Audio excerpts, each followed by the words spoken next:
الشيطان الرجيم. بسم الله الرحمن الرحيم. الحمد لله الذي دل على ذاته بذاته وتنزه عن مجانسة مخلوقاته وجل عن ملائمة كيفياته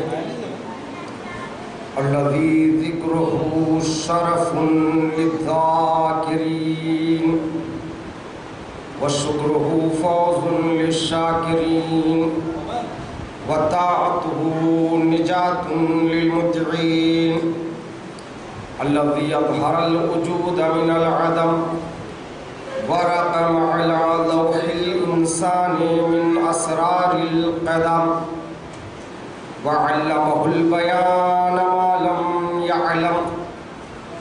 الصلاة والسلام والتحية والإكرام على السيد النبي العربي الهاشمي القرشي المكي المدني الأبتهي والتهامي السيد البهي والسراج المضيء الكوكب الدري صاحب الوقار والسكينة المدفون بعبد المدينة العبد المؤيد ورسول المسدد المصطفى الأمجد والمحمود الأحمد حبيب إله العالمين وخاتم النبيين وشفيع المذنبين ورحمة للعالمين بالقاسم محمد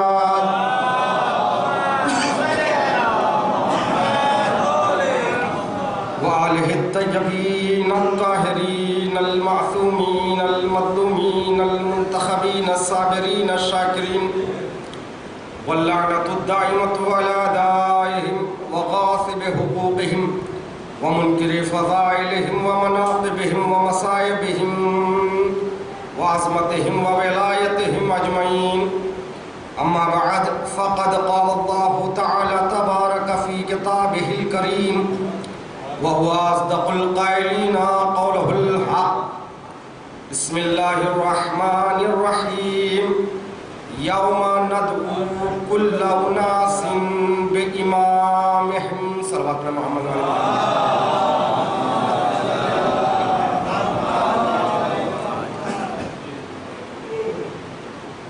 حضرات گرامی قدر،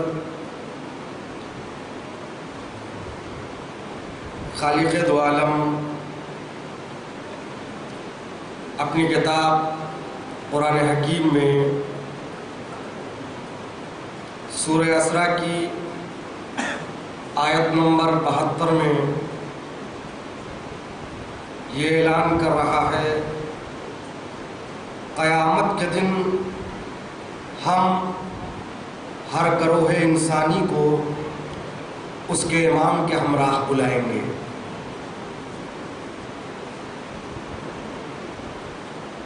یہ بات حتمی اور یقینی ہے کہ ہر انسان کو قیامت کے دن اپنے امام کے ہمراہ محشور ہونا ہے. یعنی جس نے جس کو امام مان لیا وہ اسی کے ساتھ حشر میں محشور ہوگا. اب دیکھنا یہ ہے کہ کس نے کس کو امام مانا. ایک وہ امام ہے جس کو اللہ نے ہماری ہدایت کے لیے منتخب کیا، معین کیا. ایک وہ امام ہے جس کو ہمارے ہوائے نفس نے اپنا امام قرار دیا. تو لہذا پہلی منزل میں ہماری ذمہ داری یہ ہے کہ امام کی صحیح شناخت ہو، اپنے امام کی صحیح معرفت ہو. یہ سب سے اہم اور بنیادی مسئلہ ہے، کیونکہ شناخت امام، معرفت امام، اس کا تعلق صرف دنیا سے نہیں ہے بلکہ آخرت سے ہے. کہ اس آیت سے خود یہ بات واضح ہے، جو تمہارا دنیا میں امام ہوگا اسی کے ساتھ تم محشور ہوں گے. تو پہلی منزل معرفت امام. امام کون ہے؟ تشیع کی بنیاد معرفت امام پر ہے.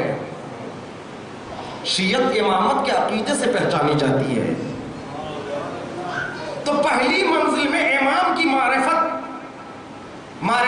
امام سے مراد صرف یہ نہیں ہے کہ ہمارا امام فلاں ہے، کب پیدا ہوئے، کب شہادت ہوئی، کہاں پیدا ہوئے، بادشاہ بوقت ولادت کون تھا، کتنی اولاد ہے.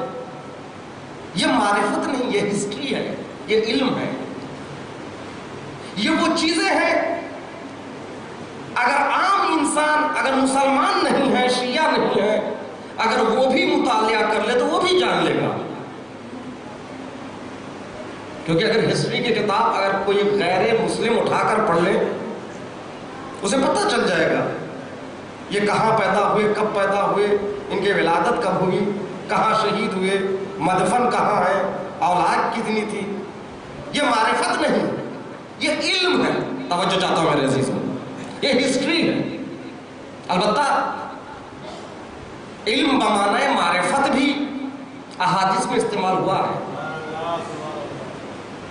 مگر یہاں پر میں علم معرفت کے مقابل میں، یعنی علم صرف جاننا، علم سے مراد محفوظات ذہنی،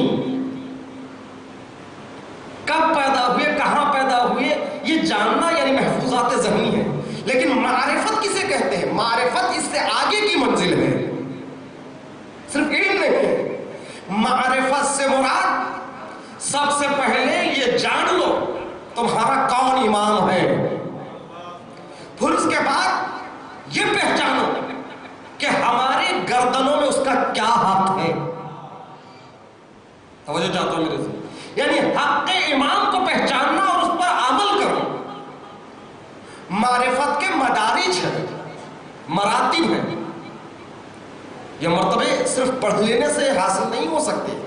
یعنی جیسے جیسے اطاعت کی منزل میں آپ آگے بڑھتے چلے جائیں گے، مقام اطاعت میں رتبے معرفت کے بڑھتے چلے جائیں گے. جیسے جیسے آپ عارف بنتے چلے جائیں گے ویسے ویسے امام سے قریب ہوتے چلے جائیں گے. جیسے جیسے امام سے قریب ہوتے جائیں گے ویسے ویسے توحید سے قریب ہوتے جائیں گے، خدا سے قریب ہوتے جائیں گے. تو عزیزان محترم، عالم اور عارف میں فرق یہی ہے. عالم بے عمل تو ہو سکتا ہے مگر عارف کبھی بے عمل نہیں ہو سکتا. سلام پر محمد آل محمد.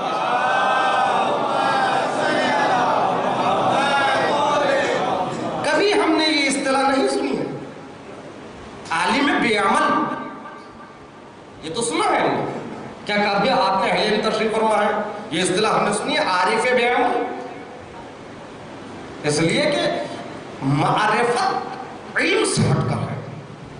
جہاں انسان مقام اطاعت پر آگے بڑھتا چلا جائے گا، حجابات اس کے سامنے سے ہٹتے چلے جائیں گے، وہ نور کا سفر کرتا چلا جائے گا. منزل اطاعت، پہچانو حق کیا ہے ہمارا، اور امام کی جانب سے ہم پر کیا حقوق ہے، کیا فرائض ہے.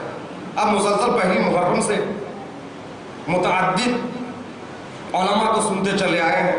ایک طالب علم آپ کے سامنے ہے، انشاءاللہ کوشش کروں گا ان 5 مجلسوں میں کچھ عرائض آپ کے حوالے کروں. امام کہتے کسے؟ توجہ چاہتا ہوں میرے عزیز. امام لغوی اعتبار سے اسے کہتے ہیں جس کی اقتدا کی جاتی ہے. یہ لغوی معنی ڈکشنری کے لحاظ سے امام جس کی اقتدا ہوتی ہے اسے امام کہتے ہیں. امام جماعت، امام جماعت اس لیے کہا جاتا ہے کہ جماعت رکوع میں، سجود میں، قیام میں جس کی اقتدا کرتی ہے لہذا اس کو امام کہتے ہیں. اسی امامی جماعت سے امام مطلق کو سمجھنا ہے. توجہ چاہتا ہوں میرے عزیز. معرفت امام کیا ہے اسے لغوی معنی سے سمجھیے. ایک امام جماعت ہے، فجر کی نماز 2 رکعت پڑھاتا ہے، مغربین کی رکعت 3 رکعت نماز، ظہرین کی 4 رکعت. جب تک امام جماعت کے پیچھے آپ نماز پڑھ رہے ہیں اس کے لیے 3 شرائط. بہت اہم گفتگو پہلے ہی منزل میں، اور یہیں پر میں امام جماعت کے شرائط بھی بیان کر رہا ہوں. امام مطلق کسے کہتے ہیں، یعنی امام کی معرفت کیا ہے، امام کیسا ہو وہ بھی بیان کر رہا ہوں. امام کے لیے 3 شرطیں ہیں معمومین کے لیے. پہلی شرط، جس کی آپ اقتدا کر رہے ہیں اس کے آگے نہیں ٹھہر سکتے. مثال کے طور پر امام جماعت کے آگے آپ یہ نیت کر رہے ہیں نماز پڑھ رہا ہوں اس پیش نماز کے آگے، اب تو پیچھے نہیں ہے نا، نماز پڑھ رہا ہوں اس پیش نماز کے آگے 2 رکعت قربت اللہ، کیا نماز صحیح ہے؟ نہیں ہے. پہلی شرط کیا ہے، آپ پیش نماز کے پیچھے ہو، امام جماعت کے پیچھے ہو، پہلی شرط. دوسری شرط، امام جماعت سے متصل ہو. مثال کے طور پر جماعت یہاں شروع ہو رہی ہے، یہاں امام ہے، 2 صفیں ہیں، درمیان میں 2 صفوں کا گیپ ہے، اس کے آگے آپ کھڑے ہو کر نیت کر رہے ہیں نماز پڑھ رہا ہوں اس پیش نماز کے پیچھے قربت اللہ، نماز صحیح ہے؟ کیوں؟ پیچھے ہے آپ، آگے نہیں ہے. پھر بھی نماز کیوں صحیح نہیں ہے؟ اس لیے کہ جماعت میں اتصال نہیں ہے، فاصلہ ہے. توجہ چاہتا ہوں، یعنی امام کو بلا فصل ماننا ہے، فاصلے کے ساتھ نہیں ہے. دوسری اہم شرط، متصل ہو. اور تیسری شرط جو اہم ہے وہ یہ ہے، ایسا نہ ہو کہ آپ آگے بھی نہیں ہیں پیچھے بھی نہیں ہیں، متصل ہے لیکن آپ کی نیت میں جماعت نہیں ہے.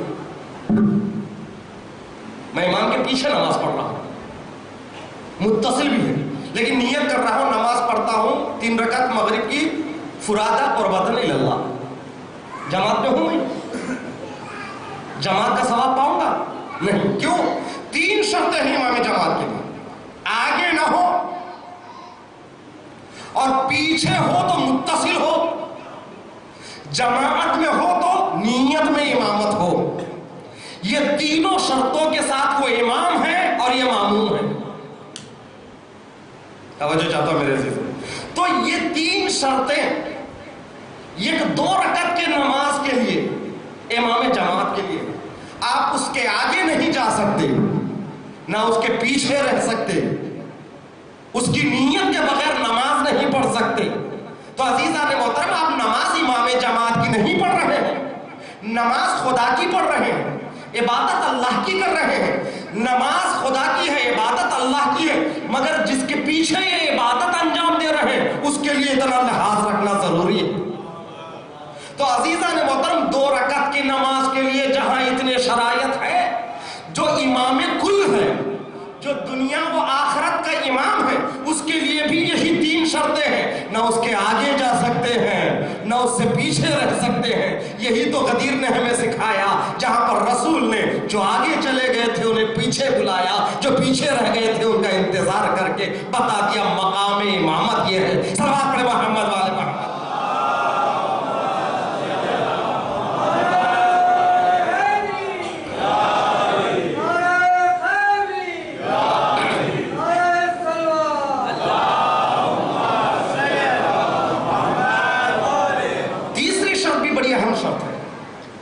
کبھی کبھی ہوتا یہ ہے کہ ظاہری طور پر انسان جماعت میں ہوتا ہے لیکن نیت میں جماعت نہیں ہے.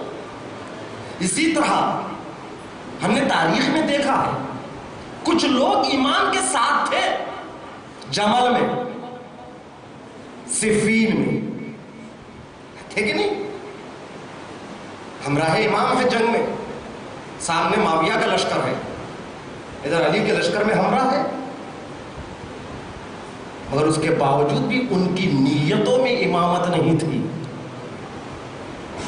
جماعت میں رہتے ہوئے بھی نیت میں امامت نہیں ہے، لہذا وہ حقیقت میں امام کے ساتھ نہیں. شیعہ کے معنی بھی یہی ہے. یہ 3 شرطیں شیعہ میں بھی ہے. جہاں آپ نے امام کے معنی کو سمجھ لیا، امام وہ ہے جس کی اقتدا کی جائے. اقتدا کے لیے 3 شرطیں. قولاً اور فعلاً آپ امام سے آگے نہیں جاتے. جو امام نے کیا وہی کرنا ہے، جو امام نے کہا وہی کرنا ہے. نہ قولاً نہ فعلاً امام سے آگے نہیں جا سکتے. یہ نہیں ہے کہ آج جو مسائل ہمارے درمیان میں ہیں، البتہ یہ پہلی مجلس میں مجھے چھڑنا نہیں چاہیے، بات آ گئی تو عرض کروں. آج بعض لوگ یہ کہتے ہیں میں بڑا مولائی ہوں، لہذا ہم نماز میں علی ولی اللہ تشہد میں پڑھیں گے. کیا آپ مولائی نہیں ہو اس لیے آپ نہ پڑھیں؟ تو میں کہوں گا ٹھیک ہے، صبح کی نماز میں کل سے 4 رکعت پڑھوں گا. کیوں؟ اس لیے کہ آپ 2 رکعت پڑھتے ہیں، آپ اللہ کو کم مانتے ہیں. توجہ چاہتا میرے عزیز، آپ اللہ کو کم مانتے ہیں، آپ کے دل میں اللہ کی محبت کم ہے. صبح کی نماز آپ 2 ہی رکعت پڑھیے، میں 4 رکعت پڑھوں گا. توجہ چاہتا میرے عزیز، کیا پڑھ سکتا ہوں 4 رکعت؟ کیوں نہیں؟ میں اللہ کو زیادہ چاہتا ہوں، اللہ کی زیادہ سے زیادہ عبادت کرنا چاہتا ہوں، لہذا کل سے فجر کی نماز 4 پڑھوں گا اور ظہر کی نماز 8 رکعت پڑھوں گا. تو عزیزان محترم، یہ مولائیت، یہ محبت نہیں ہے. محبت یہ ہے جتنا بتایا گیا ہے اتنا کرنا ہے.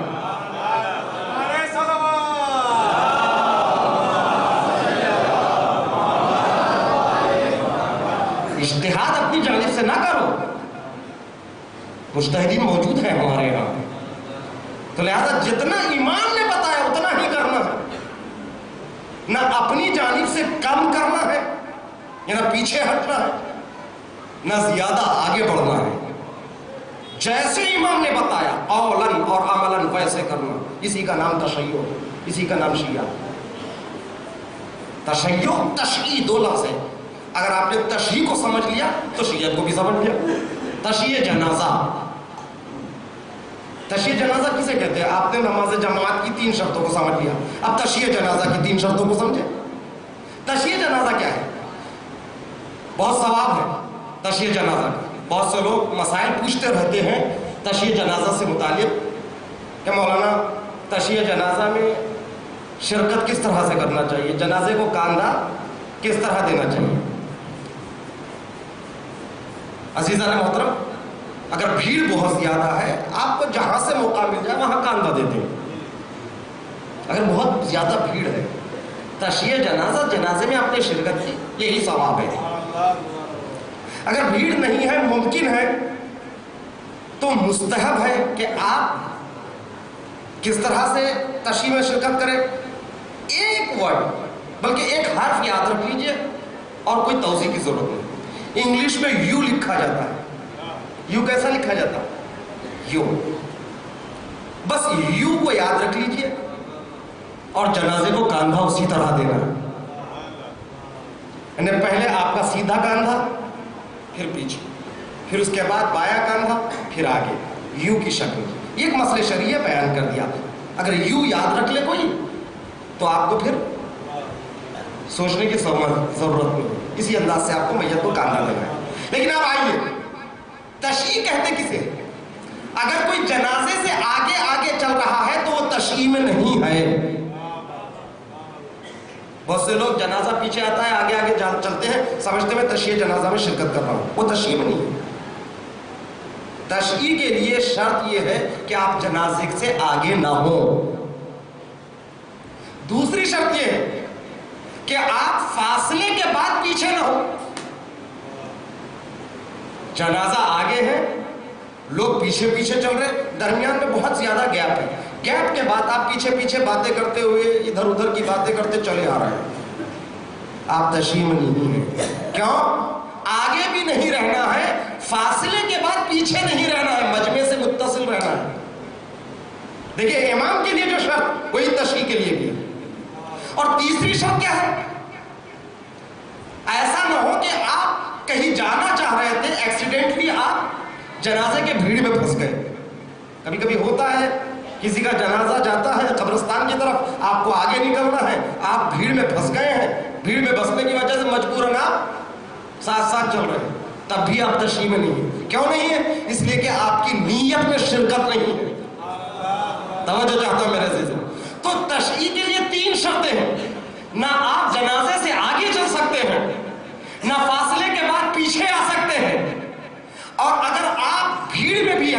جماعت میں ہے، مجمع میں بھی ہے، تو شرط یہ ہے کہ آپ کی نیت میں شرکت ہو. توجہ چاہتا میرے سے.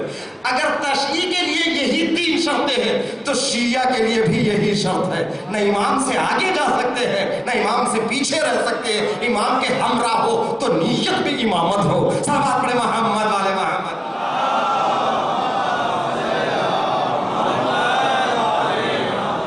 اس سے بہتر صلوات پڑھے محمد والے محمد.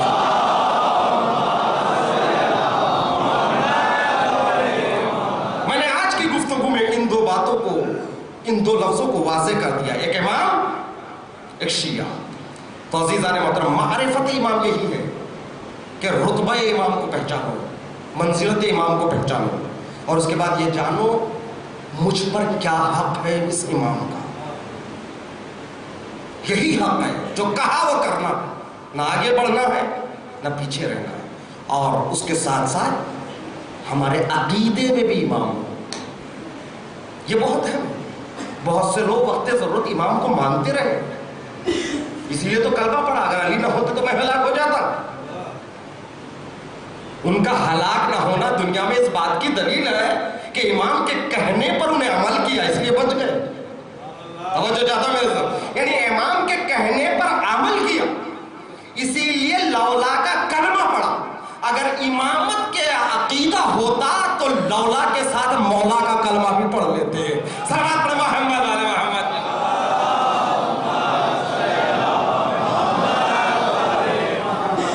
تو شرط یہ امام کے ساتھ چلنا ہے. یہ اختیار اللہ نے ہمیں دیا ہے. عزیزان محترم، اس دنیا میں پروردگار عالم نے اپنے رہنما کو واضح کر دیا، روشن مثالوں کے ساتھ، آیات کے ذریعے، نبی اقدس کے ذریعے بتا دیا کہ یہ امام ہے، اس کو پہچانو، اس کی اقتدا کرو. دنیا میں آنے کے بعد سے لے کر قبر کی منزل تک یہ ہماری ذمہ داری ہے امام کی اقتدا کرنا. اختیار ہمیں دیا ہے پروردگار عالم نے، مجبور محض زندگی نہیں ہے. اپنے ارادے سے، اپنے اختیار سے امام کے ساتھ چلنا ہے. وَكُونُوا مَعَ الصَّادِقِينَ، یہی حکم ہے قرآن کا، امام کے ہمراہ چلنا ہے. اختیار کیوں ہے؟ اختیار اس لیے کہ اختیاری عمل ہی پر سزا اور جزا ہوتی ہے. آغاز ارادہ تکوینی ہی کے تحت انسان مجبور ہے، انجام ارادہ تکوینی کے تحت انسان مجبور ہے. انسان دنیا میں آیا، جب کوئی انسان یہ ارادہ کیا، یہ فیصلہ کر کے آیا مجھے کس خاندان میں پیدا ہونا ہے، کس گھر میں پیدا ہونا ہے، غریب کے گھر پیدا ہونا ہے کہ امیر کے گھر پیدا ہونا ہے، بھوپال میں پیدا ہونا ہے کہ دہلی میں پیدا ہونا ہے، کس سن میں پیدا ہونا ہے، کس شکل میں پیدا ہونا ہے، کس جنسیت میں پیدا ہونا ہے. کیا اتنے مجمع میں کوئی ایک ہے جو یہ کہہ سکے میں نے بطن مادر کا خود انتخاب کیا، میں نے خود اپنے سن ولادت کا انتخاب کیا، میں نے خود جنسیت کا انتخاب کیا؟ توجہ چاہتا ہوں. آنا ارادہ تکوین، ارادہ تکوین اسے کہتے ہیں جہاں پر مخلوق ارادہ خالق کی مخالفت نہیں کر سکتا. اس کا ارادہ حتمی ہے، کن فیکن. اس نے ارادہ کیا، اس چیز کو ہو جانا ہے. مگر ارادہ تشریع کہتے ہیں ارادہ اللہ کا ضرور ہے ہمارے تعلق سے کہ ہم یہ کریں، مگر بشر کو اختیار ہے کہ کرنا نہ کرنا بشر کے اختیار میں ہے. اس کو کہتے ہیں ارادہ تشریع. تو عزیزان محترم، آغاز ہمارا ارادہ تکوینی کے تحت ہے، انجام بھی ہمارا ارادہ تکوینی کے تحت ہے. نہ آنے میں اختیار، نہ جانے میں اختیار. شیخ ابراہیم ذوق کا مشہور شعر ہے، لائی حیات آئے قضا لے چلی چلے. لائی حیات آئے قضا لے چلی چلے، اپنی خوشی نہ آئے نہ اپنی خوشی چلے. نہ آنے میں اختیار نہ جانے میں اختیار، دونوں مجبوریوں کے درمیان میں 4 روزہ اختیار کی زندگی اللہ نے ہمیں دی ہے. عمر دراز مانگ کے لائے تھے 4 دن. یہ جو زندگی ہے یہ 4 روزہ زندگی جسے ہم عمر دراز سمجھتے ہیں، عمر دراز مانگ کے لائے تھے 4 دن. یہ 4 دن کیسے گزرتے ہیں؟ بقول شاعر 2 آرزو میں کٹ گئے، 2 انتظار میں 2 دن آرزو میں کٹ جاتے ہیں. بچوں کو پوچھے کیا بننا چاہتے ہو بڑے ہو کر؟ وہ کہتا ہے پائلٹ بننا ہے، وہ ڈاکٹر بننا ہے، وہ انجینئر بننا ہے. تو اسی آرزو میں آدھی زندگی کٹ جاتی ہے. پڑھ لیا، اس کے بعد آدھی زندگی انتظارات میں کٹ جاتی ہے. میں تو پڑھ لیا، مجھے یہ چاہیے، وہ چاہیے، وہ چاہیے، خواہشیں ختم نہیں ہوتی ہے. توجہ چاہتا ہوں، یہ 4 روزہ زندگی، یہ اختیار کی زندگی، ابتدا بھی مجبوری، انتہا بھی مجبوری، دونوں مجبوریوں کے درمیان میں یہ 4 روزہ اختیاری زندگی ہے. اس اختیاری زندگی کو پروردگار عالم نے ہماری سپرد کر دیا. دیکھنا یہ ہے کہ تو اپنا ارادہ میرے ارادے کے ماتحت رکھتا کہ نہیں. توجہ چاہتا ہوں میرے سے، تو اپنے ارادے کو ہمارے ارادے کے ماتحت رکھتا کہ نہیں، اس کو امام مانتا کہ نہیں جس کو ہم نے امام بنا کر بھیجا ہے. تو عزیزان محترم، جو اس دنیا میں 4 روزہ زندگی میں اسے امام قرار دے لیں جس کو اللہ نے امام بنایا اور اس کی اقتدا کرتے ہوئے آگے بڑھے، تو اگر ہر منزل میں قبر کی منزل تک آپ امام کے پیچھے پیچھے اپنے اختیار سے چلیں گے تو قبر کی منزل میں جہاں پر ہمارے اختیارات ختم ہو جائیں گے وہاں امام ہاتھ پکڑ کر ہمیں لے چلے گا. چل یہاں سے تیرے اختیارات ختم تو میرے اختیارات کا آغاز ہے. اے تیرے ساتھ قبر میں میں رہوں گا، حشر میں میں رہوں گا، میزان میں میں رہوں گا، جنت میں میں رہوں گا، محشر کے میدان تک ہمارا امام ہمیں لے کر چلے گا. اس لیے کہ تو زندگی میں اپنے اختیار سے میرے پیچھے پیچھے آ رہا تو قبر سے لے کر حشر تک میں تجھے لے جاؤں گا. یہی تو قرآن اعلان کر رہا ہے، یوم ندعو کل اناس بامامہم. صلوات پڑھیں محمد والے محمد.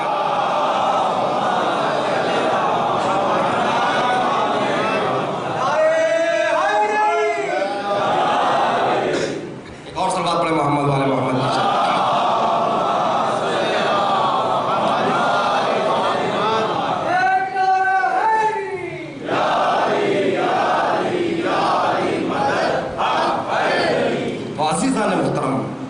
ہماری ذمہ داری ہے کہ امام کی معرفت حاصل کرتے ہوئے امام کی اقتدا کریں، یعنی نقوش عصمت امام کو اپنے لیے مشعل راہ زندگی قرار دیں. اسی میں نجات ہے. ہمیں سوچنے کی ضرورت ہے. امام جو کہہ دے وہ کرنا ہے. کیوں؟ اس لیے کہ ہم کو ان کے پیچھے چلنا ہے. جب امام کو امام برحق مان لیا، توجہ چاہتا ہوں میرے عزیزو، وہ اگر کہتے آگ میں کود جاؤ، کود جانا ہے. وہ اگر کہتے کہ تم کو صبح اٹھنا ہے، نماز پڑھنا ہے تو نماز پڑھنا ہے. اگر وہ کہتے ماہ رمضان میں روزے رکھنا ہے تو روزے رکھنا ہے. مستطیع ہو تم کو حج کرنا ہے تو حج کرنا ہے. حقیقی شیعہ یہ ہے. امام جعفر صادق علیہ الصلوۃ والسلام زمانے میں ایک شخص آ کر بار بار یہ کہتا تھا، اے فرزند رسول اٹھیے، بنی امیہ بنی عباس دونوں آپس میں ٹکرا رہے ہیں، آپ کھڑے ہو جائیے، ہم آپ کا ساتھ دیں گے، یہ خلافت تو آپ کا حق ہے. امام نے پوچھا کتنے لوگ ہیں ساتھ دینے والے، کتنے ہیں شیعہ؟ بہت لوگ ہیں. بہت یعنی کتنی؟ تعداد بتانی شروع کی اس نے. 2 لاکھ 3 لاکھ 4 لاکھ. بکریوں کے غلے کی طرف دیکھا، امام نے کہا جانتے ہو کتنے ہیں؟ 40-50 تھے. اگر اتنے بھی ہوتے تو میں قیام کرتا. توجہ چاہتا ہوں، اگر اتنے بھی ہوتے. کہا تو شیعہ ہے؟ ہاں میں شیعہ ہوں. امام نے حکم دیا تنور میں کود جا.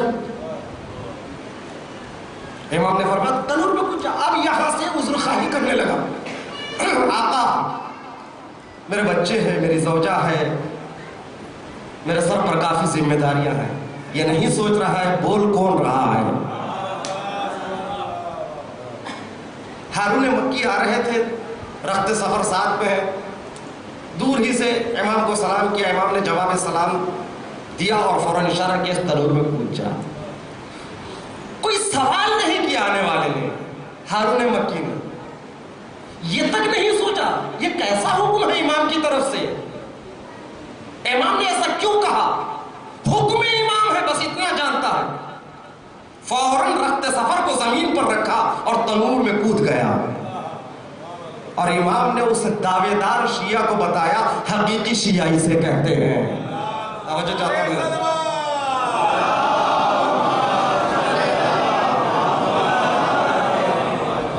تو یہ حقیقت کہاں سے آتی ہے، ایسی اطاعت کہاں پیدا ہوتی ہے؟ اب میں آیا اپنے موضوع کی طرف۔ اس منزل تک پہنچنے کے لیے شرط اول ہے بصیرت، یہ ہمراہی کے لیے بصیرت شرط ہے۔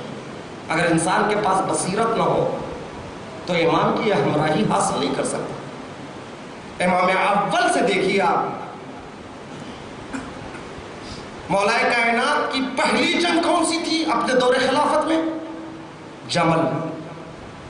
توجہ چاہتا ہوں، جنگ جمل کو دیکھیں،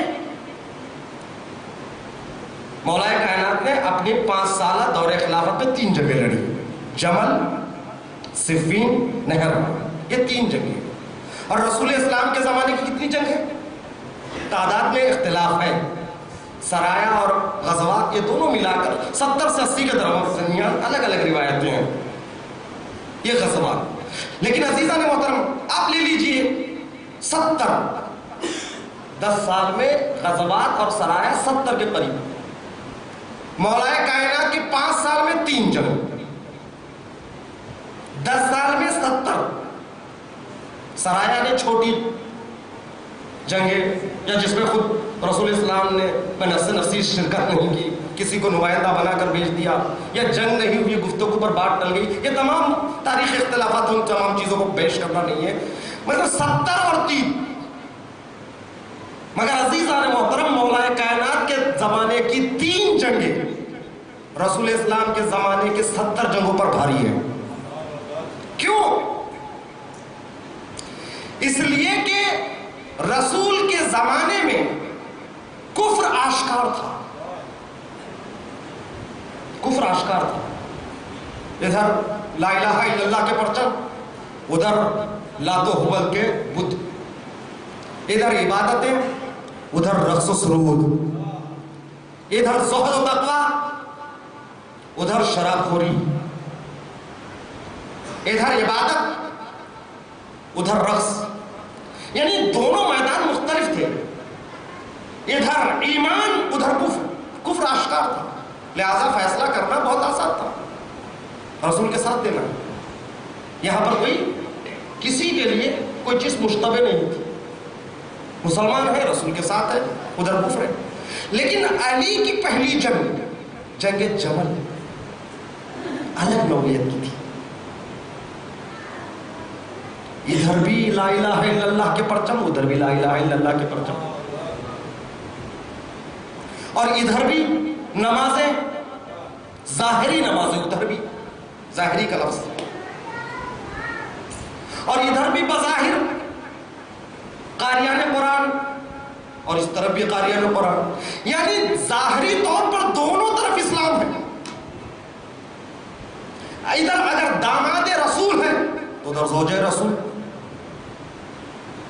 یہی نہیں وہ صحابہ ادھر ہے جن کی تعریف رسول نے جنگوں میں کی ہے، زبیر، توجہ چاہتا ہوں میرے سے، یعنی ایک انسان کے لیے کتنا مشکل ہے ایسے موقع پر اگر بصیرت نہ ہو تو ادھر شرکت کروں کہ ادھر شرکت کروں۔ یہاں تک کہ بعض صحابہ مدینے سے نکلنے ہی سے انکار کر دیا، جیسے آپ نے سنا ہوگا علماء تشریف فرما ہے خواجہ ربی، یہ مشہد میں ان کی قبر ہے، خواجہ ربی، لوگ زیارت کو جاتے ہیں، بہت سے لوگ یہ سمجھتے ہیں امام رضا کے صحابی ہے، یہ امام رضا کے نہیں، مولا کائنات کے صحابی ہے، اور ہم بھی زیارت کو اس لیے جاتے ہیں کہ امام رضا نے ان کی زیارت کی تھی۔ یہی خواجہ ربی جنگ جمل سے پہلے ایک چھوٹی سی جماعت کو لے کر مولا کائنات کے سامنے آتے ہیں اور کہتے ہیں اے امیر المومنین، ان شککنا فی ھذا القتال، یہ جملہ ہے ربی کا، ان شککنا فی ھذا القتال، میں متردد ہوں اس جنگ میں شرکت کرنے کے لیے۔ امام کے چاہنے والے، ان کا شمار زہاد عرب میں ہوتا تھا، خواجہ ربیع کا زاہدان عرب میں ان کا شمار ہوتا تھا، امام کے چاہنے والے بھی ہیں، لیکن بصیرت اس درجے پر نہیں ہے، شک کر رہے ہیں کہ میں شرکت کروں کہ نہ کروں، اور ساتھ میں یہ بھی کہہ کہ اے امیر المومنین مجھے کوئی اور آپ ذمہ داری دیجیے۔ یہ تو کرم ہے مولا کا، ان کو دوسری ذمہ داری دے دی، جاؤ تم اسلامی حکومت کے سرحدوں کی حفاظت کر دو۔ سرحدوں کی حفاظت کے لیے انہیں بھیج دیا۔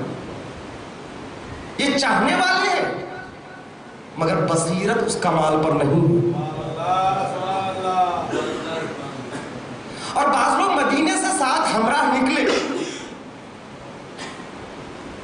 بصرہ تک پہنچے، مقام جمل تک، یعنی جنگ جمل تک، لیکن جیسے ہی سامنے دیکھا، کل تک تو ہم نے جو جنگیں لڑی ادھر کفر کا لشکر ہوتا تھا، لات و حبل ہوتے تھے، رقص و سرود ہوتی تھی، یہ تو منظر الگ دیکھ رہا ہو، لا الہ الا اللہ کے پرچم ادھر بھی ہے، قاریان قرآن ادھر بھی ہے، تلاوت قرآن ادھر بھی ہے، اصحاب رسول ادھر بھی ہے، تلواریں ہاتھ سے چھوٹ گئی۔ رسول امیر المومنین سے کہتے ہیں ہم یہ جنگ نہیں لڑیں گے، واپس جا رہے ہیں، واپس چلیں گے۔ بعض لوگ میدان تک گئے، حملہ کرنے کے لیے آگے بھی بڑھے، زبیر کو سامنے دیکھا اور تلوار چھوٹ گئی، کہا ان کے خلاف ہم تلوار اٹھائیں جو ہر جنگ رسول کے ساتھ تھے، بہت مشکل بات ہے۔ اس لیے کہ زبیر وہ شخصیت ہے جو ہمیشہ رسول کے ہمراہ ہر جنگ میں تھی، آج علی کے مقابل میں اصحاب کی تلواریں چھوٹ گئی، لیکن اللہ اکبر، جس کے پاس بصیرت کی دولت تھی اس کے قدم ذرا بھی نہیں ڈگمگائے۔ عمار ابن یاسر جیسی بابصیرت شخصیت نے کبھی یہ نہیں کہا کہ میں شک کر رہا ہوں، ہچکچایا نہیں، بلکہ جمل کے میدان میں آئے، لہراتے ہوئے لا الہ الا اللہ کے پرچموں کو دیکھا، اللہ اکبر کے نعروں کو سنا تو ایک مرتبہ مسکرا کر کہا میرے لیے بدر اور جمل میں کوئی فرق نہیں ہے، صرف ظاہر فرق ہے، باطن دونوں کا ایک ہے۔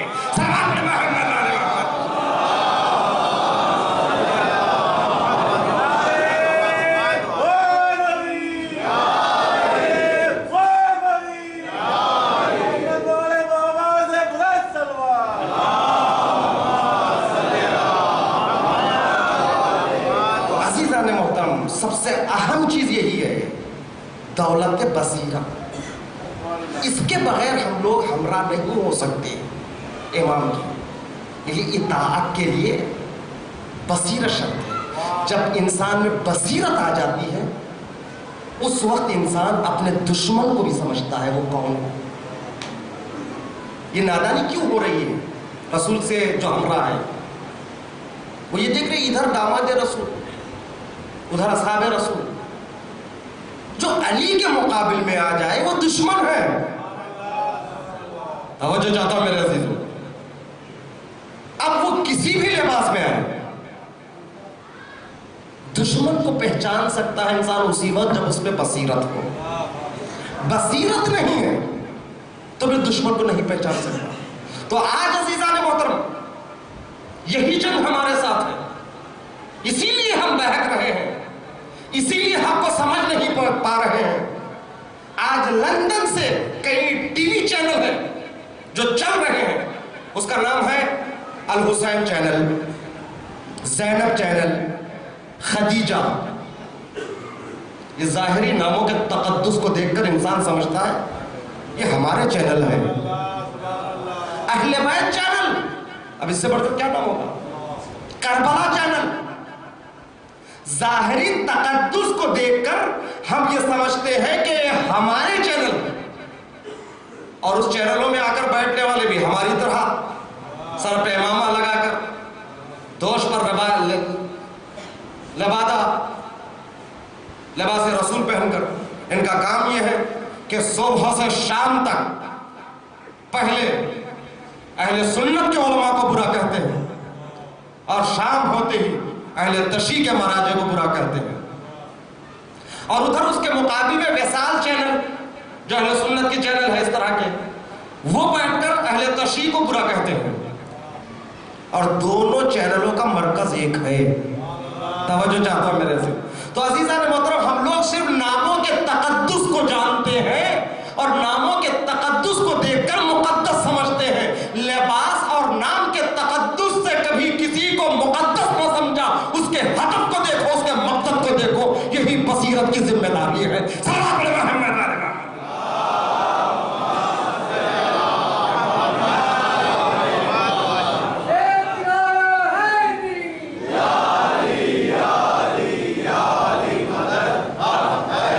اس سے بہتر صلوات پڑھے محمد علیہ محمد۔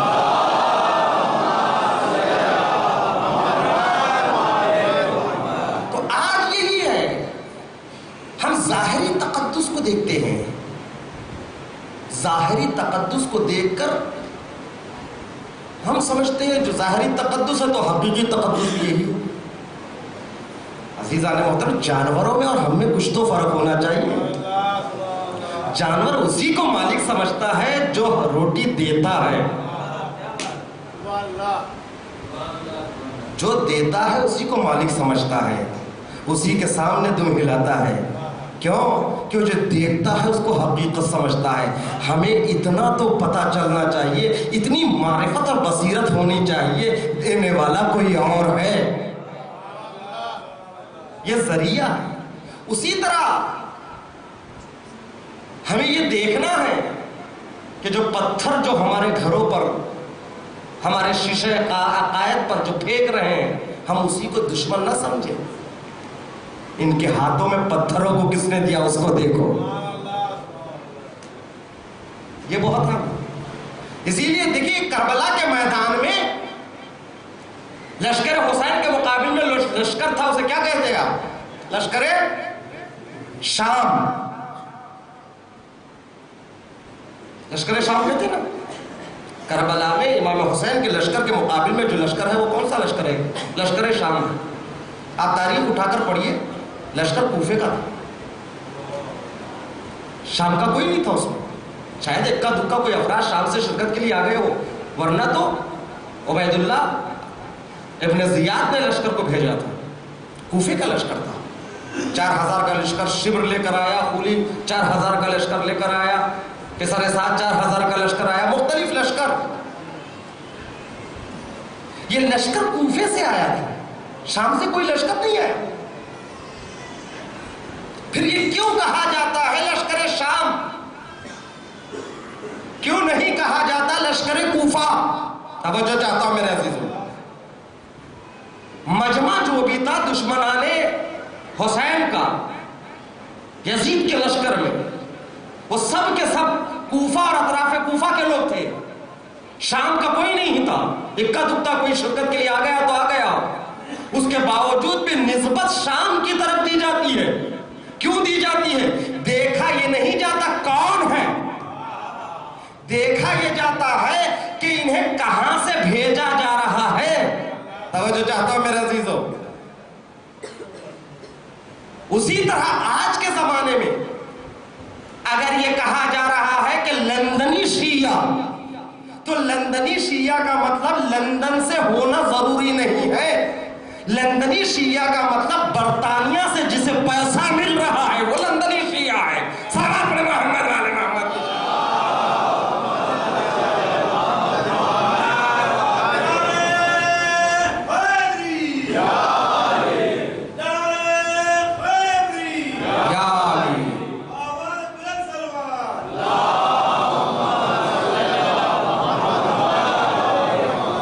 لندنی شیعہ کہنے سے مراد لندن کا رہنے والا نہیں ہے۔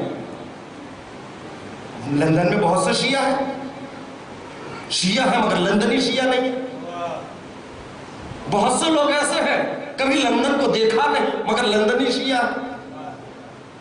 معیار وہاں رہنے والا نہیں، معیار یہ ہے کہ ان کی فکر کو کون استعمال کر رہا ہے، معیار یہ ہے کہ کون ان کا آلہ کار بن رہا ہے۔ اسی طرح جس طرح لشکر یزید میں کو لشکر شام کہا جاتا ہے، بہت سے لوگ ایسے ہوں گے ان میں جنہوں نے شام کو دیکھا بھی نہیں، لیکن وہاں سے پیسہ مل رہا ہے شام سے.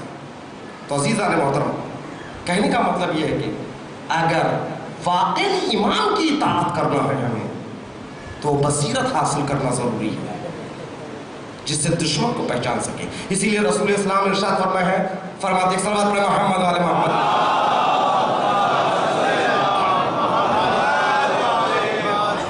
ان افضل الناس من عرف ربه فعطاه وعرف عدوه فعصاه.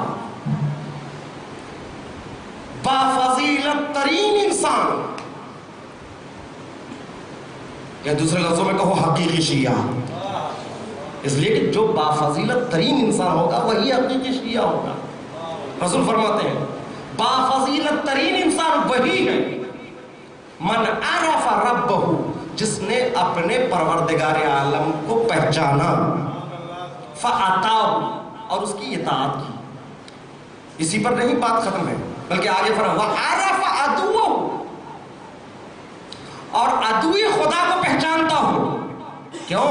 فَأَسَاهُ، تاکہ اس سے دامن کو بچا لے. تو بہترین اور بافضیلت ترین انسان جن میں دونوں خصوصیت کا ہونا ضروری ہے، رب کو بھی پہچانے، طاغوت کو بھی پہچانے. لفظوں کو بدل کہوں، رحمان کو بھی پہچانے، شیطان کو بھی پہچانے. رحمان کو اس لیے پہچانو تاکہ اس کی عبادت کرنا ہے، شیطان کو اس لیے پہچاننا ہے تاکہ اس کے جال سے اپنے آپ کو بچانا ہے. صلوات پڑھیں محمد وعلی محمد.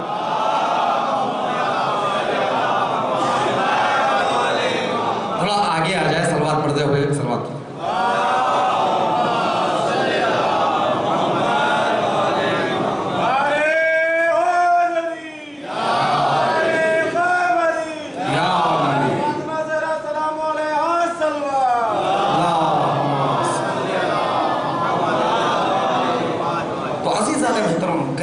کہیں ایسا نہ ہو کہ ہم اپنے زمانے کے دشمن کو پہچاننے میں کوتاہی کریں اور گرفتار بلا ہو جائیں اور اپنے وقت کے امام کے ساتھ دینے میں پیچھے ہٹ جائیں.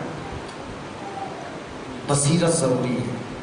ظاہری تقدسات کو دیکھ کر دھوکہ نہ کھاؤ، ہدف کو دیکھو، مقصد کو دیکھو.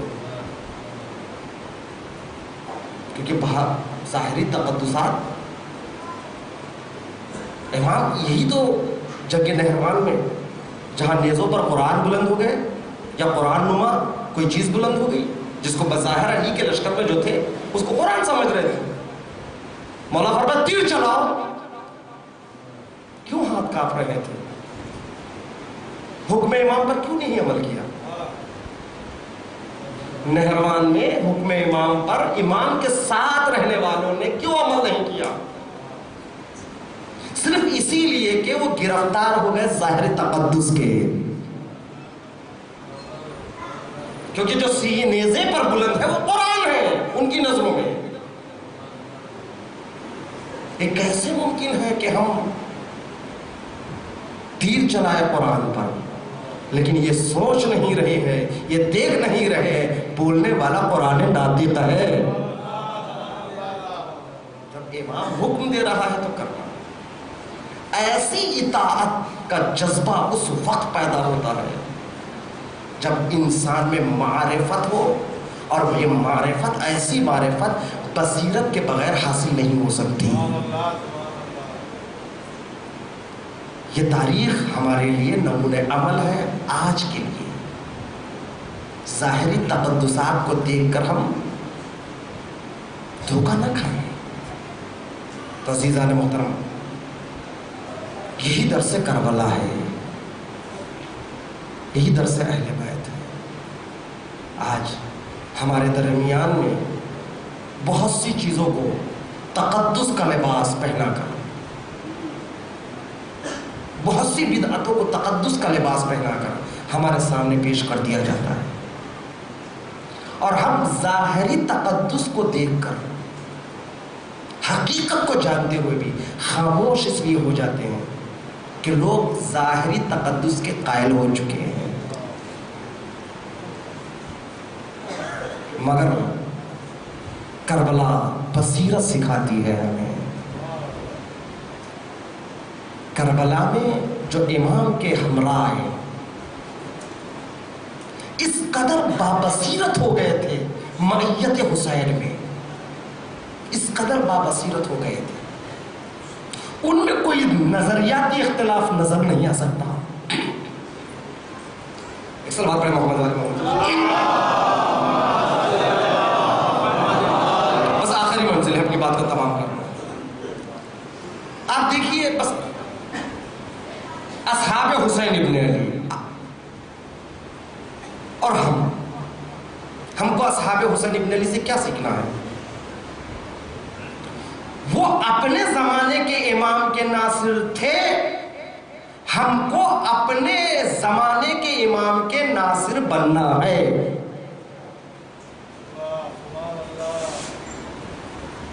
ان کا معیار نصرت کیا ہے، اسی سے سیکھ کر ہم کو اپنا معیار قائم کرنا ہے۔ وہ کون تھے؟ ایک ماحول کے پروردہ نہیں تھے، ایک قبیلے کے نہیں تھے، ایک شہر کے نہیں تھے، ایک کلاس کے نہیں تھے۔ 72 یا آپ لے لیجئے جس میں عورتیں بھی ہیں، کربلا بھی جتنے تھے، صرف شہداء کی بات نہیں کروں، اسیران حرم کی بھی بات کروں، جتنے تھے کربلا میں، ان میں اختلاف کتنا تھا؟ جنسیت کا اختلاف، کوئی مرد کوئی عورت، جنسیت کے اختلاف کی بنا پر خیالات بھی الگ ہو جاتے ہیں۔ سن کا اختلاف، کوئی 13 سال کا بچہ، کوئی 6 مہینے کا، کوئی 80 سال کا بوڑھا، سن کے اختلافات کی بنا پر بھی خیالات مختلف ہوتے ہیں۔ رنگوں کا اختلاف، کوئی گورا کوئی کالا، رتبے کا اختلاف، کوئی آقا کوئی غلام، شہروں کا اختلاف، کوئی مدینے کا کوئی بصرہ کا کوئی کوفے کا، علمی اعتبار سے اختلاف، کوئی فقیہ کوئی کم پڑھا لکھا۔ یہی نہیں، مذہب کا اختلاف، کوئی مسلمان کوئی عیسائی، وہاں پہ بھی کون تھے؟ مسیحی تھے، عیسائی تھے۔ یہی نہیں، مسلک کا اختلاف، کوئی شیعہ کوئی زہر ابن قین جیسے شیعہ عثمانی، کتنے اختلافات تھے۔ سن کا اختلاف، نسل کا اختلاف، شہروں کا اختلاف، پڑھائی کے لحاظ سے اختلاف، جنسیت کے لحاظ سے اختلاف، مراتب کا اختلاف، مذہب کا اختلاف، مسلک کا اختلاف۔ یہ تمام اختلافات کب تک تھے؟ جب تک یہ معرفت حسین سے دور تھے، مختلف تھے۔ جب انہیں معرفت حسین ابن علی حاصل ہو گئی، اب نہ کوئی سن کا اختلاف، نہ نسل کا اختلاف، نہ رتبے کا اختلاف، سب ایک ہو گئے۔ معرفت حسین، معرفت امام کی دولت حاصل ہو گئی، سب کے سب حسینی بن گئے۔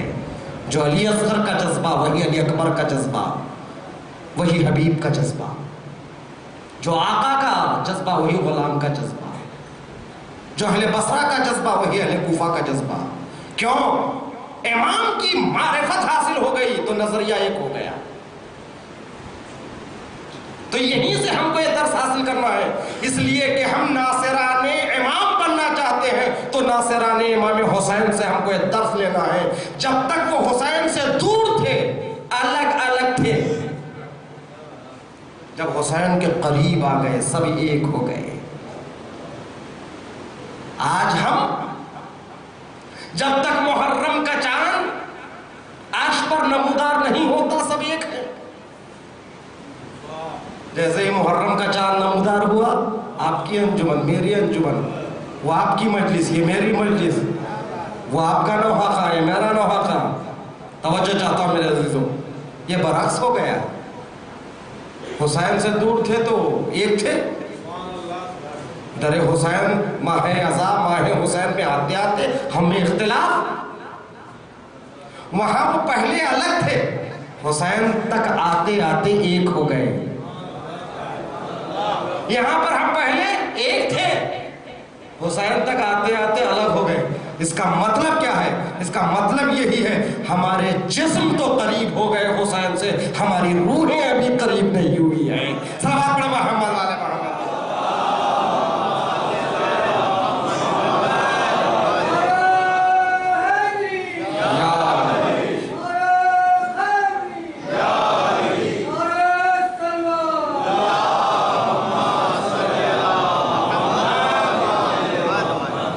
اللہ اکبر. وہاں پر یہ اتحاد دیکھنے میں ملا انصار حسین ابن علی میں. کوئی خواہش نہیں، کوئی تمنا نہیں، صرف ایک بات دل میں ہے، بس حسین کی نصرت کرنا ہے. اتنے سچے اور پکے تھے نصرت امام میں. کوئی یہ نہ سمجھے یہ حسین کے ناصر اس لیے بنے، حسین کے ساتھ شہید ہونے کے لیے اس لیے کربلا آئے، یہ جنت حاصل کرنا چاہتے تھے. کیوں آج بھی بہت سے لوگ مل جاتے ہیں دہشت گردوں میں، جنہیں بچپنے سے پڑھایا جاتا ہے کہ آپ کسی شیعہ کو مارو گے تو جنت میں چلے جاؤ گے. آپ نے سنا ہے نا، اربعین کے اس بھیڑ میں کئی لوگ پکڑے جاتے ہیں جو اپنے جسم پر بم باندھ کر آتے ہیں. وہ کیوں آتے ہیں؟ خود پھٹ جانا چاہتے ہیں، اپنے ساتھ 10 کو دنیا سے لے جانا چاہتے ہیں. کیوں؟ اس لیے کہ ان کی تربیت یہ ہوئی ہے ایسا کرو گے تو تمہیں جنت ملے گی. تو جنت کی لالچ بھی یہ بھی تو دے رہے ہیں اپنی جان کو. اگر کوئی سوال اٹھائے ناصران حسین پر، اس لیے آگے حسین کے ہمراہ جنت میں جانا چاہتے تھے. اللہ اکبر. مگر حسین ابن علی نے شب عاشور اس شک کو بھی دور کر دیا. نافع ابن ہلال کو، حبیب ابن مظاہر کو، ان سب کو شب عاشور انگشت کے اشارے سے پردہ غیب کو ہٹا کر ان کو ان کی جنتوں کو دکھایا. اے نافع ابن ہلال، یہ جنت میں تمہاری جگہ ہے، آبس یہ تمہاری جگہ ہے، شوذب یہ تمہاری جگہ ہے. جنتیں پہلے تقسیم کر دی. اور یہ خوب معلوم ہے انصار حسین ابن علی کو، حسین جب دیتے ہیں تو پھر لیتے نہیں. یہ گہوارے ہی سے طریقہ تھا حسین ابن علی کا. حسین نے فطرس کو دے دیا، غرور کیا، من مثلی، کون ہے مجھ جیسا. ساتھ میں یہ بھی کہتا رہا انا عتیق الحسین. حسین جب کسی کو عطا کر دیتے ہیں تو واپس نہیں لیتے ہیں. حسین نے ناصران حسین کو پہلے جنتیں تقسیم کر دی، پھر اس کے بعد چراغ خیمہ کو گل کیا، پھر کہا اب جا سکتے ہیں. اگر ان کے دل میں صرف جنت کی لالچ ہوتی تو جنت تو مل گئی. شرم کی بھی کوئی مقام نہیں ہے، اس لیے کہ چراغ خیمہ بھی گل ہے، یہ اٹھ کر چلے جا سکتے تھے. مگر اللہ اکبر، یہ نصرت امام اس لیے کر رہے ہیں کہ حسین نصرت کے قابل ہے، حق اطاعت عطا کر رہے ہیں. اس لیے دوبارہ چراغ خیمہ روشن ہوا. کوئی نہیں گیا. زہیر کھڑے ہو کر تقریر کر رہے ہیں، سعید کھڑے ہو کر تقریر کر رہے ہیں، اور سب نے یہی کہا آقا 70,000 مرتبہ ہمیں جان بخشی جائے تو ہر مرتبہ یہ جان آپ پر سے نچھاور ہے. یہ جذبہ ہے کربلا والوں کا. آسان نہیں ہے حسین کے ناصر بننا.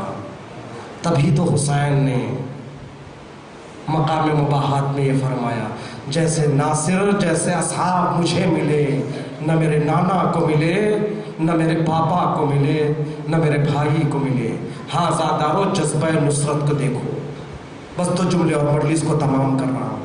آخری وقت ہو، جاگلی کا عالم ہو، کوئی حبیب، کوئی دوست ہمارے ہمراہ ہو تو ہم کرتے کیا ہے؟ ہم اپنے دوست سے وصیت کرتے ہیں تم میرے بعد میرے بچوں کا خیال رکھنا، گھر کا خیال رکھنا. بچے چھوٹے چھوٹے ہیں، اگر بولنے کی اجازت ہو مرنے سے پہلے تو کیا یہی تو وصیت اپنے دوست سے کرتے ہیں؟ کہ میں تو جا رہا ہوں، تم بچوں کا خیال رکھو. مگر اللہ اکبر، کربلا کا عجب منظر ہے. وہاں پر مسلم ابن اوسجا گھوڑے سے زمین پر آتے ہیں. آخری سلام کہ آقا میرا آخری سلام قبول کر لیجئے. آواز حسین کے کانوں تک پہنچتی ہے. حسین مقتل میں جاتے ہیں. آواز حبیب کے کانوں تک پہنچتی ہے. حبیب بھی مقتل میں آتے ہیں، اس لیے کہ حبیب مسلم ابن اوسجا کے بچپن کے ساتھی ہے. حبیب بھی اپنے قبیلے کے سردار، مسلم ابن اوسجا بھی اپنے قبیلے کے سردار، دونوں کوفے کے رہنے والے ہیں. مگر ہاں آزادارو، جیسے ہی حبیب پہنچے، حسین پہنچے، ایک مرتبہ آخری لمحات ہے مسلم ابن اوسجا کے، دونوں نے مسلم ابن اوسجا کو اٹھایا، مقتل سے خیمہ گاہ تک لے آئے، اور خیمہ گاہ کے قریب لا کر حسین نے مسلم اوسجا کو زمین پر لٹا دیا اور مسلم کے سر کو اپنے زانوں پہ رکھا. حبیب نے محسوس کیا مسلم کچھ کہنا چاہتے ہیں، وصیتیں کرنا چاہتے ہیں، مگر اللہ اکبر حبیب سننے کے لیے آمادہ نہیں ہے. اس لیے کہ حبیب سوچ رہے ہیں کہ میں بھی مسافر ہوں، میں بھی اب قریب اس دنیا سے جانے والا ہوں. مسلم ابن اوسجا کی وصیتیں کیسے سنوں، میں عمل نہیں کر سکتا. اللہ اکبر، مسلم ابن اوسجا کے ہونٹ ہل رہے ہیں. جب اسرار کو دیکھا، حبیب یہ کہتے ہوئے اپنے کانوں کو مسلم کے قریب کر لیا کہ مسلم میرے دوست، اگر زندگی مہلت دے تو تمہاری وصیت پر عمل کروں گا. اتنا سننا تھا. ایک مرتبہ اللہ اکبر، آپ جانتے ہیں مسلم نے حبیب سے کیا وصیت کی؟ اپنے بچوں سے متعلق کچھ کہا؟ نہیں. اپنے زوجہ سے متعلق کہا؟ نہیں. بلکہ عزادارو، اکھڑتی ہوئی سانسوں میں ایک مرتبہ اپنے سرہانے میرے مولا کی طرف اشارہ کیا، غریب حسین کی طرف اشارہ کیا اور کہا اوصیکم بہذا الغریب، اے حبیب تمہیں اس غریب سے متعلق وصیت کر رہا ہوں، میرے بعد اس حسین غریب کا خیال رکھنا، کوئی ان تک نہ پہنچے. حازادارو، حبیب نے کہا جب تک زندہ رہوں گا آقا کا خیال رکھوں گا. یقیناً حسین کے آنکھوں میں آنسو آ گئے. ارے کیسے سچے چاہنے والے ہیں میرے. ایک جاتے جاتے وصیت کر رہا ہے اور ایک وصیت پر وعدہ کر رہا ہے، اے مسلم جب تک زندہ رہوں گا حسین کی حفاظت کروں گا. اسی لیے تو شاید عصر عاشور جب تمام انصار مارے گئے، نہ اکبر ہے، نہ قاسم ہے، نہ اون محمد ہے، یہ تنہا حسین ہے. فاطمہ کا لال گھوڑے پر ڈگمگا رہا ہے، پشت فرس پر رکابوں میں کھڑے ہو کر حسین کبھی ادھر دیکھتے ہیں، کبھی ادھر دیکھ رہے ہیں، آواز دے رہے ہیں مالی اونادیکم فلا تجیبونی، میں تمہیں آواز دے رہا ہوں، تم کیوں جواب نہیں دے رہے ہو؟ یا فرسان الحجا، اے شیرو اٹھو، میری جنگ کو دیکھو. شاید مسلم کی وصیت یاد آ گئی. لاش مسلم کی طرف حسین نے دیکھا، آواز دی اینا مسلم ابن اوسجا، اینا حبیب ابن مظاہر، اے حبیب اٹھو، اے مسلم اٹھو، اپنے غریب آقا کی جنگ دیکھو. حسین مقتل میں یکا و تنہا ہے، اب حسین کا کوئی نہیں.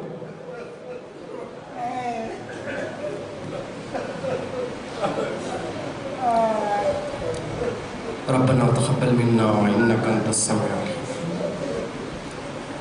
پروردگارا واسطہ محمد والے محمد کا ذکر قلیل کو ہم سب سے قبول فرما. جہاں جہاں شیعہ نے حیدر کرار آباد ہے ان کی جان، مال، عزت، آبرو اور ناموس کی حفاظت فرما. پروردگار ہمیں کوئی غم نہ دے سوائے غم حسین کے. پروردگار معرفت کے ساتھ تمام معصومین کی زیارت گاہوں سے ہمیں مشرف فرما. علماء باعمل مراجع تخلیق، بالخصوص آیت اللہ العظمیٰ آغا سیستانی، رہبر معظم آغا خامنئی، شیر عرب سید مقاومت سید حسن نصر اللہ کا سایہ ہمارے سروں پر سلامت رہا.